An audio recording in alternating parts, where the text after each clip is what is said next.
Same ওষুধ, কি নাম এটা? ভ্যালেস্ট্রা। দুইটাই ভ্যালেস্ট্রা একসাথে আছে, একই সাথে। একটা মেয়াদ আছে 27 সাল পর্যন্ত, আর একটা মেয়াদ চলে গেছে আগস্ট মাসে, 25 সালের আগস্ট মাসে। আর একটা আছে 27 সাল, একটা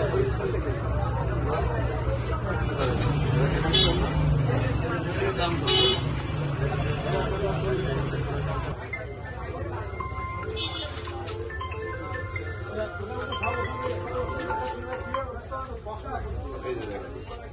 এটা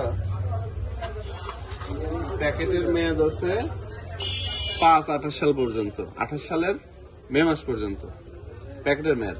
আচ্ছা, এই প্যাকেটের মধ্যে ওষুধ পাইলাম কি 7-25 সালে, অর্থাৎ 25 সালের জুলাই মাসে মেয়াদ চলে গেছে। 25 সালের জুলাই মাসে মেয়াদ চলে গেছে। প্যাকেটের মধ্যে রয়েছে সে প্যাকেটটার মেয়াদ আবার 28 সাল পর্যন্ত, ঠিক আছে?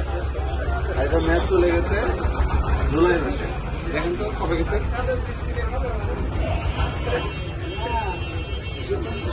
কবে? জুলাই 25-এ। প্যাকেটের মেয়াদ কত? 28 সাল। 28 সালের প্যাকেটের মধ্যে মেয়াদ উত্তীর্ণ কি করে গেল? যখন মেয়াদ ছিল তখন তারপরে আর দেখেন নাই। এই প্যাকেটের মধ্যে আপনার মেয়াদ উত্তীর্ণ হয়ে আছে, আপনি 28 সাল লেখা, এর মধ্যে মেয়াদ উত্তীর্ণ ওষুধ। হ্যাঁ, এটা কি ধরনের কথা?